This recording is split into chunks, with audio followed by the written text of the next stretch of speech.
Welcome to Dr. Fred Bell's Health, Science, and Energy Show, December 27, 2008. Tonight, we're going to continue on with the seminar, and we're going to go right into everybody's favorite, time travel. Time travel. Yes, we're going to talk about time travel. As soon as Dr. Bell gets speaking there.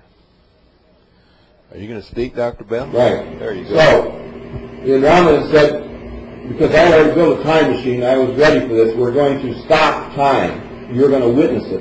And we're going to separate the universe, and we're going to separate this vortex from the Earth right now, and you're going to see this happen. And they said, you better brace yourself, because this is going to scare you a little bit. So I grabbed hold, I don't know what the hell is coming down. I mean, this is some of the shit they lay on me. I grabbed hold of that table, and I saw time stop. Basically, everything froze, just like it had when I was in my time machine. One side of the cupboards existed on the right. The other side of my living room didn't even exist anymore.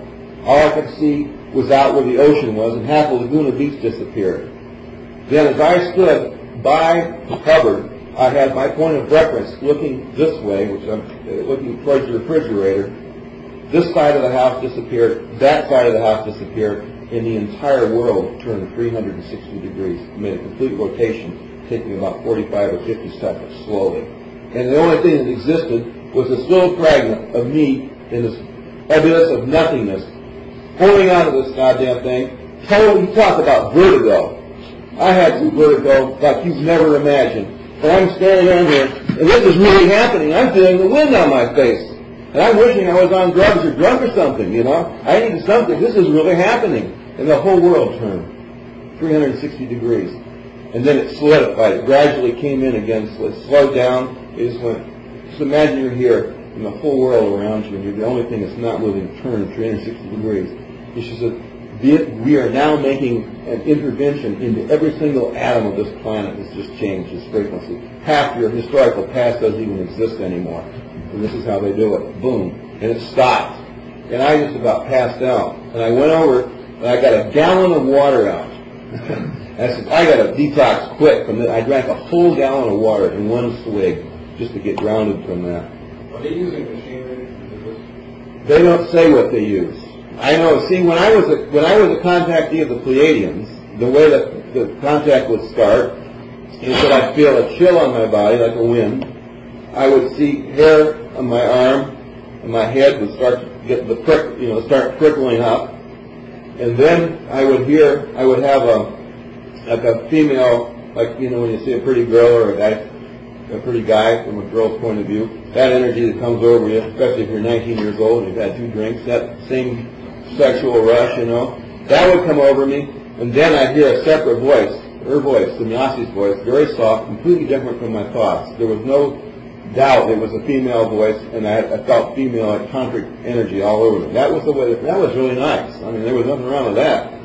When the Andromedans started communicating with me, they said it would be holographically, and they would just assemble the geometry of my DNA. All my atoms would be dematerialized simultaneously, and I would have to expect that. It would take me a while before it would become comfortable. So the first time they did it to me, to put this knowledge into me, because it's not a flow of events, like with a contact with the Pleiadian, the way they do it, they send an energy down to you, it registers in the cells and in your brain and different places in your body, and later on when the contact is over, if you take verbal notes or written notes, later on you kind of channel the information out of your body, you're unchanneling yourself, okay? It's basically what it is. That's the way Billy Myers always did it. You'd have recall of stuff that was happening so fast over the period of several months. With the Andromedans, it's instantaneous recall at any point in time. At any time you need it, it's there. There's no waiting. There's no getting into the mood. I could be digging a hole and putting a fence post in, or running, or driving my car on a freeway, or screaming at somebody. It just comes, and it's there, and you need it, and it's now. It's different. But when the process starts, when they first started initializing me into this process, you know how your hand goes to sleep, or your leg, and it's numb? Imagine your whole body going to sleep. Instantaneously. You're numb. You can't move. You're frozen.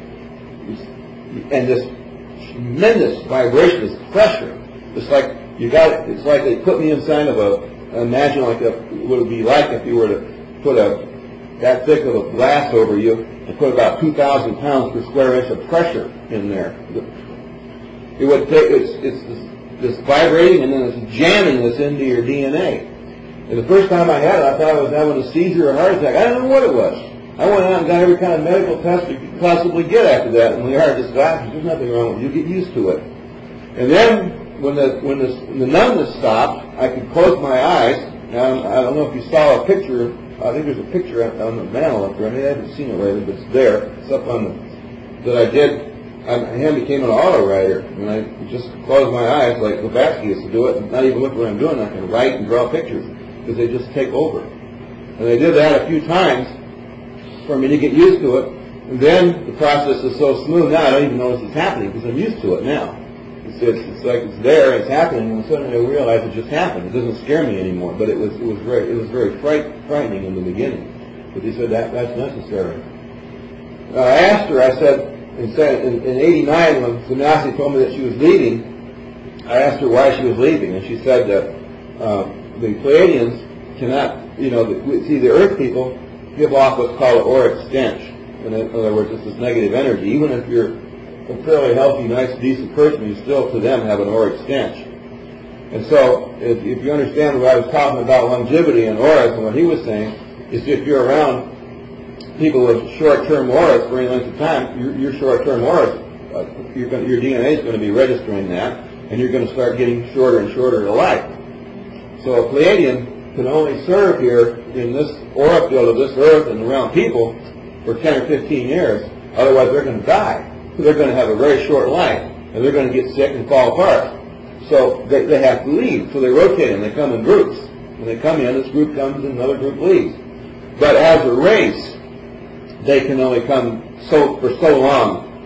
When a planet is going into transition like we are, they can't be here for that. Why? Because if they are here interfering or helping out or trying to perform some divine intervention thing, they'll create so much negative karma that they'll destroy their entire race. Their civilization will be destroyed, And anytime you see channeling from the Pleiades, a lot of it's bullshit. I'll tell you that right now. The Pleiadians are they have fights, they get arguments. Sannyasi's brother does not like me. He's never liked me. He hates me. But we don't go to war over it. We just don't get along. His name was Quetzal. And one time she allowed me to fly her ship out in New Mexico. And he almost had a heart attack over it. It just didn't agree with him. But Sannyasi let me do different things to understand, certain things that were necessary in the teachings. So they are human. They have emotions. They just live a little bit longer and a little bit more calmer. But I'll tell you don't want to piss one off.